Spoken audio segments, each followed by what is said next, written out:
Hello friends, welcome to anime talkies. இந்த வீடியோவில் banana Beast அனிமையோட episode 8 தான் பார்க்க போகிறோம். எபிசோட் 7ஓட எண்டிங்கில் மேக்ஸோட வீட்டுக்கு வந்து அவனோட பையனையும் ஒய்ஃபையும் பிடிச்சிருப்பாங்க. இப்போ அவங்க தான் மேக்ஸுக்கும் கால் பண்ணுறாங்க. கால் பண்ண உடனேயே ஐயோ நம்மளோட பொண்டாட்டி கூப்பிட்றாளே, நம்மளை திட்ட போகிறாளோ அப்படின்னு சொல்லி மேக்ஸ் பயந்து எடுத்துகிட்டு இருக்கான். ஆனால் கால் அட்டன் பண்ணதுக்கப்புறம் தான் தெரியுது வேற ஒருத்தன் பேசுகிறான். நீயும் ஏஸ் மட்டும் இந்த இடத்துக்கு வரலைன்னா அவனோட பையனையும் ஒய்ஃபை இதயத்திலே கொண்டுருவோன்னு சொல்கிறான். இதை கேட்டுட்டு நானும் மேக்ஸ் மட்டும் இந்த இடத்துல இருந்து கிளம்புறோம். எப்படியாவது நாங்கள் அவங்களை காப்பாற்றி கூட்டிகிட்டு வந்துடுவோம், நீங்கள் மட்டும் பாதுகாப்பாக இருங்க, அவங்க 2 பேருமே நீ தான் பார்த்துக்கணும் அப்படின்னு சொல்லி கோழிமணி கிட்ட சொல்லிட்டு போகிறான். இதை கேட்கும்போது கோழிமணிக்கு ரொம்பவே கஷ்டமாக இருக்குது. ஏஸ் நம்மளை இந்த அளவுக்கு நம்புகிறான், ஆனால் நம்ம அவனுக்கே துரோகம் பண்ணுறோமே அப்படின்னு சொல்லி அவன் ரொம்ப கஷ்டப்படுறான்.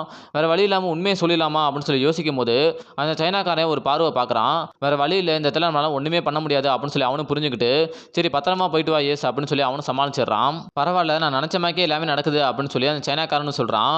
அப்போ தான் கோழிமணி எனக்கு புரியுது, டே நீ தான் அவனோட ஆளுங்களை அனுப்பி இந்த வேலையெல்லாம் பண்ணிட்டு இருக்கியா, எதுக்கானிடா அப்படி பண்ணுற அப்படின்னு சொல்லி கேட்கும்போது நான் தான் ஏற்கனவே அவங்ககிட்ட சொன்னேன் அந்த ஈஜின்ற பையனை நான் கடத்தி ஆகணும்னு. ஆனால் ஏசு அவனு இந்த இடத்துல இருந்தாங்கன்னா கண்டிப்பாக என்னால் அதை செய்ய முடியாது. ஆனால் இப்போ என்னால் அந்த விஷயத்தை ஈஸியாகவே செய்ய முடியும்.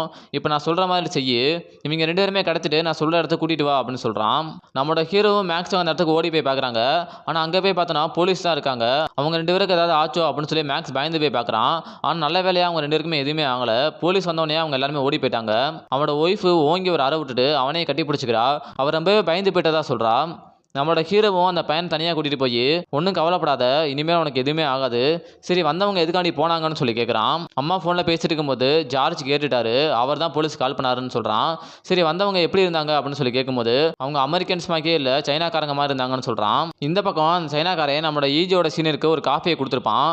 அதை சாப்பிட்ட உடனே அவன் மயங்கி விழுந்துருவார். அவருக்கு என்ன ஆச்சோ அப்படின்னு சொல்லி ஈஜி பக்கத்தில் பார்க்கும்போதே அவன் பின்னாடி இருந்து ஈஜியோட கழுத்தில் ஒரு ஊசியை வச்சு குத்திடுவான். அதை குத்தின உடனே ஈஜியை மயங்கி விழுந்துருவான். அவனுக்கு 2 பேருக்கு என்ன ஆச்சு அப்படின்னு சொல்லி அந்த கோழிமண்ணையை கேட்கும்போது ஈஜியால் இனிமேல் அசையவும் முடியாது, பார்க்கவும் முடியாது, எதையுமே கேட்கவும் முடியாது, அவன் இனிமேல் ஒரு பொம்மை மாதிரி தான் இருக்க போகிறான். ஆனால் அவரோட சீனியருக்கு அப்படி இல்லை, அவரால் பார்க்க முடியும், கேட்க முடியும், எல்லாத்தையும் உணர முடியும். இப்போ நம்ம 2 பேர் பேசுகிறத கூட அவர் கண்டிப்பாக கேட்டிருப்பாரு. இதை கேட்ட உடனே நீ அவர் துரோகம் பண்ணுற அப்படின்ற விஷயத்தையும் அவர் நேரம் புரிஞ்சுக்கிட்டு இருப்பாருன்னு சொல்கிறான். இப்போ இந்த பையனை மட்டும் நான் டைனோ கிட்ட போய் விட போகிறேன், அவரோட ஆராய்ச்சிக்கெலாம் இந்த பையனை யூஸ் பண்ணிக்குவாருன்னு சொல்கிறான். அப்போ கோழிமணியனும் ஈஜியை தூக்கிட்டு போகிறதுக்கு முன்னாடி கவலைப்படாதீங்க சீனியர், நான் உயிரோடு இருக்கிற வரைக்கும் ஈஜிக்கு எதுவுமே ஆகாது அப்படின்னு சொல்லி சத்தியம் பண்ணிட்டு போகிறான். இப்போ நம்மளோட ஹீரோ மேக்ஸும் ரொம்ப வேகமாக காரில் வந்துட்டு இருக்காங்க. ஏதோ ஒரு விஷயம் தப்பாக இருக்குது, வந்தவங்க எல்லாருமே பார்க்க சைனாக்காரங்க மாதிரி தான் இருந்திருக்கதா சொல்லி அவனோட பையன் சொன்னான். வந்தவங்க 2 பேருமே எதுவுமே பண்ணாமல் ஓடி போயிருக்காங்க. இது எதுவும் ஒரு பிளான் மாதிரி தெரியுது அப்படின்னு சொல்லி நம்ம ஹீரோ வேகமாக ஓடி போய் பார்த்தோம்னா அவன் நினச்சது கரெக்டு தான். அங்கே போய் பார்த்தோன்னா ஈஜியோட சீனியர் மட்டும்தான் இருக்காரு. ஈஜியையும் காணா, கோழிமணியனையும் காணா. இன்னொரு பக்கம் ஈஜியை நம்மளோட கோழிமணியனும் அவனோட இடத்துக்கே கூட்டிகிட்டு போயிட்டான். இப்போ எல்லாருமே ஃப்ளைட் ஏறி நியூயார்க்கு தான் போகிறாங்க. அப்போ அந்த இடத்துக்கு ஆர்த்தரும் வரான். அட பாவி, எல்லாத்துக்குமே காரணம் நீ தானா, நீ இவங்களுக்காண்டி தான் வேலை பார்த்துட்டு இருக்கியா, இப்போ தெரியுதா ஏன் சுற்றி இருக்கிற எல்லாருமே ஏசை பிடிச்சி போய் உன்னை எல்லாருமே வெறுத்தாங்கன்னு. ஏன்னா நீ பணத்துக்காக யார் கூடனாலும் வேலை பார்ப்ப, எந்த எல்லைக்கும் போவ, இதனால தான் யாருக்குமே உனக்கு சுத்தமாக பிடிக்க மாட்டேங்குன்னு சொல்கிறான். எனக்கு எதையும் பற்றி கவலை கிடையாது, நான் ஏசையும் கொள்ள தான் போகிறேன், ஏசு விரும்புகிற எல்லாத்தையும் அழிப்பேன் அப்படின்னு சொல்லி ஆர்த்தர் திரும்பவும் அதே தான் சொல்கிறான். அப்போ தான் அவங்க சொல்கிறாங்க, இந்த இடத்துல இருந்து நாங்கள் ஈஜியை மட்டும் தான் கொண்டு போக போகிறோம், நீ எங்கேயுமே போக போகிறது இல்லைன்னு சொல்கிறாங்க. அதை கேட்டவனே நம்மளோட கோழிமணிக்கு நல்லாவே தெரியும், அவன் ஈஜி பக்கத்தில் இல்லைனா கண்டிப்பாக ஈஜி ஏதாவது செஞ்சிருவாங்க, நானும் அவன் கூட தான் வருவேன், நானும் நியூயார்க்கு வருவேன்னு சொல்கிறான். அப்படி ஒருவேளை நீங்கள் என்னை கூட்டிகிட்டு போகிறேன்னா இதயத்திலே நான் ஈஜியோட கழுத்தை அறுத்துருவேன், நான் மட்டும் அவனை கொண்டுட்டேன்னா உங்களால் அவனை பயன்படுத்திக்கவே முடியாது, செத்த பணத்தை எடுத்துகிட்டு போய் உங்களுக்கு எந்த ஒரு வேலையுமே ஆக போகிறதில்ல, ஒன்று நீங்கள் அவனை கூட்டிகிட்டு போகணும், இல்லை இதயத்தில் அவனை கொன்றுவேன்னு சொல்கிறான். அவங்களே வேறு வழி இல்லாமல் இவன் அடங்க மாட்டான் போல, சரி போனால் போது இவனே கூட்டிகிட்டு போயிடுவோமே அப்படின்னு சொல்லி அவங்கள அதை சாதாரணமாக எடுத்துக்கிறாங்க. அதுக்கப்புறமா லீயோட பிரதரும் அந்த சைனாக்காரனும் ஏதோ ஒரு விஷயத்தை பற்றி பேசிகிட்டு இருக்காங்க. ஏதோ ஒரு பொண்ணை பற்றி தான் பேசிகிட்டு இருக்காங்க, எதுன்னு நமக்கு போக போக காட்டுவாங்க. இப்போ நம்மளோட ஹீரோ ஈஜியும் கோழிமணியன் எங்கே போனாங்கன்னு தெரியலையே அப்படின்னு சொல்லி யோசிச்சுட்டு இருக்கான். அப்போ தான் சீனியர் கொஞ்சம் கொஞ்சமாக லேசாக பேச ஆரம்பிக்கிறாரு. அவங்க யாருமே சைனாக்கு போல, எல்லாருமே நியூயார்க்கு தான் போகிறதா பேசிகிட்டு இருந்தாங்கன்னு சொல்கிறான். அப்போ நான் சாட்டர் நமக்கு துரோகம் மாட்டானா அப்படின்னு சொல்லி மேக்ஸ் கேட்குறான்.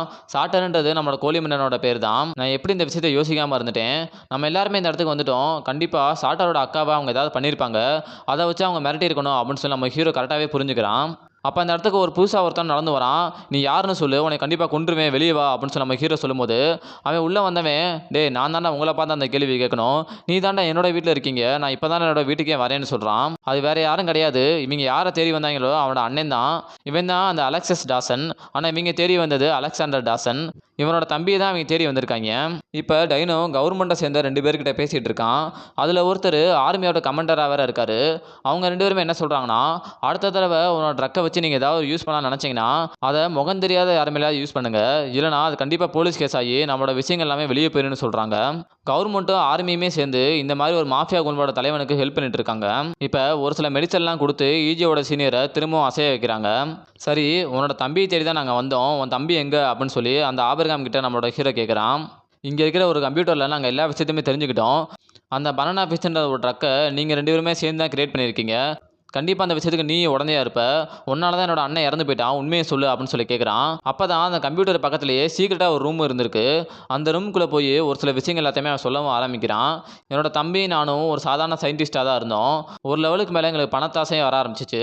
அந்த பணத்துக்காக தான் ஒரு சில ட்ரக்ஸ் எல்லாம் ரெடி பண்ணவும் ஆரம்பித்தோம். அப்போ ஆக்சிடெண்ட்டாக தான் எதை கலந்தோன்னு எங்களுக்கே தெரியல. ஒரு தடவை ஒரு புதுசாக ஒரு ட்ரக்கை கிரியேட் பண்ணிட்டோம். அதை எப்படி கிரியேட் பண்ணுன்ற ஃபார்முலாவை நாங்களே மறந்துட்டோம். ஏன்னா அது ஒரு ஆக்சிடெண்ட்டாக தான் கிரியேட் ஆச்சு. இது கிட்டத்தட்ட ஒரு 20 வருஷத்துக்கு முன்னாடி நடந்துச்சு. எந்த அளவுக்கு ஒரு கொடூரமான ட்ரக் அப்படின்னு சொல்லி அவன் லேசா எக்ஸ்பிளைன் பண்ணிட்டு இருக்கான்.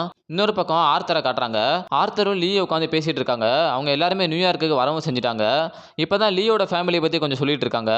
லீயோட ஃபேமிலியில் நிறைய பேர் கூட பிறந்தவங்க இருக்காங்க. அதில் லீயோட அப்பாவுக்கு பிறந்தவன் இவன் மட்டும்தான். இது மாதிரி ஒரு 7 பேர் இருந்திருக்காங்க. அதில் 7ஆவதா இருக்கிறவருக்கு ஒரு பையன் பிறந்திருப்பான். அந்த பையன் தான் அந்த சைனாக்காரன். இவ்வளோ நேரமாக நம்மளோட கோழி மன்னனை மிரட்டிக்கிட்டே இருந்தான். இப்போ அந்த சைனாக்காரனை கூப்பிட்டு விசாரிக்கவும் செய்கிறான். ஒரு பனானா ஃபிஷ்ன்ற ஒரு ட்ரக்கை அந்த டைனோ கண்டுபிடிச்சிட்டு இருக்கான். அந்த வேலையை முழுசாக செய்யறதுக்கு மட்டும் நம்மளோட ஃபேமிலி ஹெல்ப் பண்ணுச்சுன்னா அவன் இனிமேல் நம்மளோட பிஸ்னஸுக்கு எந்த ஒரு இடத்துக்குமே போட்டியாகவே இருக்க மாட்டேன்னு சொல்லி அவன் நம்மகிட்ட சத்தியம் பண்ணியிருக்கான். அதனால தான் நான் வந்துட்டு ஒரு வேலையை கொடுத்தேன். அந்த டேட்டாவை பற்றி நீ கண்டுபிடிச்சியா அப்படின்னு சொல்லி கேட்கும்போது அந்த கம்ப்யூட்டரை என்னால் ஓப்பன் பண்ண முடியல. ஆனால் அந்த ஏசென்ட்டவே ஈஸியாகவே ஓப்பன் பண்ணிட்டான். அது மூலமாக அவனும் ஒரு சில விஷயங்கள் தெரிஞ்சுக்கிட்டான். பக்கத்தில் இருக்கிறனால நானும் தெரிஞ்சுக்கிட்டேன். அந்த பனானா ஃபிஷ்ன்றது ஒரு வகையான ட்ரக்கு. ஒரு சில ஆசிட்லாம் வச்சு அதை கிரியேட் பண்ணுவாங்க. ஆனால் அதை போட்டோம்னா என்ன நடக்கும் அப்படின்ற எந்த ஒரு டேட்டாவுமே அதில் இல்லை. நீ சொல்கிறத நான் எப்படி நம்புறது? அந்த டேட்டா எல்லாத்தையுமே ஏஸ் அழிச்சிட்டதா சொல்கிற அப்படின்னு சொல்லி அந்த லீ சொல்கிறான். வேறு வழி இல்லை, ஏஸ் அதை பண்ணிட்டு இருக்கும் போது என்னால் தடுக்க முடியல. அவனும் எல்லா விஷயத்தையுமே தெரிஞ்சுக்கிட்டான்னு சொல்லும்போது அவங்க ரொம்பவே கோவப்படுறாங்க. ஏஸ் அந்த எல்லா விஷயத்தையுமே தெரிஞ்சுக்கிற வரைக்கும் நீ என்ன பண்ணிட்டு இருந்த? நீ ஒன்றும் அவனை உயிரோட பிடிச்சி கூட்டிகிட்டு வந்திருக்கணும். இல்லைன்னா அந்த டேட்டா எல்லாத்தையுமே ஒரு ப்ரூஃபாக கொண்டு வந்திருக்கணும். எதுவுமே இல்லாமல் நீ சொல்கிறத நான் எப்படி நம்புறது அப்படின்னு சொல்லி அவங்க சைனாக்காரன் மேலே தான் கோவப்படுறாங்க. ஆனால் வேறு வழி கிடையாது, அவன் சொல்கிறத நம்பி தான் ஆகணும். இப்போ தான் அந்த டாக்டரும் நம்மளோட மேக்ஸ் கிட்டையும் நம்மளோட ஹீரோ கிட்டையும் அந்த ட்ரக்கை பற்றி சொல்லிட்டு இருக்கான். அந்த ட்ரக்கை மட்டும் நம்ம யூஸ் பண்ணிட்டோம்னா சுற்றி இருக்கிற எந்த ஒரு எமோஷன்ஸுமே நமக்கு இருக்காது. பக்கத்தில் தெரிகிற எல்லாருமே நம்மளோட கண்ணுக்கு ஒரு மிருகமாக தான் தெரிவாங்க. அதனாலேயே அவங்க எல்லாருமே நான் கொலை பண்ணணும்னு தான் நினைப்போம். அது மூலமாக பாசம், வெறுப்பு, பயம்னு சொல்லி எந்த ஒரு உணர்வுமே நமக்கு இல்லாமல் போயிடும். இதை வச்சு நம்ம எதுக்கு தான் யூஸ் பண்ண முடியும் அப்படின்னு சொல்லி மேக்ஸ் கேட்கும்போது அது யூஸ் பண்ணுறவங்கள பொறுத்து தான் இருக்குது. இதை மட்டும் எப்படியாச்சும் ஆர்மியை கொடுத்துட்டாங்கன்னா எந்த ஒரு எனிமியை வேணாலுமே கூட எந்த ஒரு ஸ்பையை வேணாலுமே யூஸ் பண்ணி அவங்கள சுற்றி இருக்கவங்களே நம்மளால் கொலை பண்ண முடியும். அதனால தான் டைனோ அதை முழுசாக உருவாக்கணும்னு நினைக்கிறான். அதை எப்படி உருவாக்கணும்னு எங்களுக்கே தெரியல. ஒரு ஆக்சிடெண்ட்டாக தான் உருவாக்கணும். ஆனால் திரும்ப எங்களை உருவாக்க சொன்னால் அந்த சாம்பிள்ஸை மட்டும் வச்சு கண்டிப்பாக எங்களால் திரும்ப உருவாக்க முடியும். அதனால தான் அவன் எவ்வளோ கஷ்டப்பட்டுட்டு இருக்கான் அப்படின்னு சொல்லி அவன் சொல்கிறான். இதை கேட்ட உடனே நம்மளோட ஹீரோக்கு செம்ம காண்டாகுது. இப்படிப்பட்ட ஒரு நைட் மேர் தான் 10 வருஷமாக என்னோட அண்ணனுக்கு நீங்கள் கொடுத்துட்டீங்களா, உங்களால் தான்டா எல்லாமே அப்படின்னு சொல்லி நம்ம ஹீரோ அவனை அடிக்க போகிறான். அதை மேக்ஸ் தடுத்துட்டு இவனை நான் தான் என் கையால் அடிப்பேன் அப்படின்னு சொல்லி அவன் அடிக்க ஆரம்பிக்கிறான். இதை பார்த்துட்டு ஈஜியோட சீனியரும் உங்களை மேலே ஆளுனால தான்டா என்னோட ஈஜியை கடத்திட்டு போயிட்டாங்க அப்படின்னு சொல்லி பங்குக்கு அவனும் ஒரு குத்து வைக்கிறான். இப்போ இன்னொரு பக்கம் அந்த சைனாக்காரன், ஆர்த்தரு, நம்மளோட ஈஜி, அப்புறம் அந்த கோழி மண்டைங்க எல்லாருமே சேர்ந்து டைனோவை தான் பார்க்குறக்காண்டி போயிட்டு இருக்காங்க. அப்போ கோழி மண்டை எதுவும் தப்பாக செஞ்சிடக்கூடாதுன்றக்காண்டி தான் ஆர்த்தரையும் அந்த சைனாக்காரனையும் கூடவே அனுப்பி வைக்கிறாங்க. அந்த சைனாக்காரன் ஒன்றும் சும்மா கிடையாது.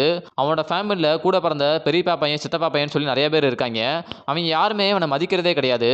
இவனோட அம்மா அப்பாவை கொன்னது கூட அவங்க தான். அதனால் அவனும் ஒரு வகையில் அவங்கள பழி வாங்கணுன்ற ஒரு எண்ணத்தோட தான் இருக்கான். அதை மனசில் வச்சுக்கிட்டே தான் அவனும் போயிட்டு இருக்கான். நம்மளோட ஹீரோ மேக்ஸும் அந்த டாக்டரை அடிச்சு போட்டு அந்த இதில் நின்றுட்டு இருக்கும்போது அப்போ அந்த இடத்துக்கு லீயோட ஆளுங்களாம் வர ஆரம்பிச்சிடுறாங்க. அவங்க வந்த உடனே நம்மளோட ஹீரோ மேக்ஸ் எல்லாருமே பிடிச்சிட்டு போக ஆரம்பிக்கிறாங்க.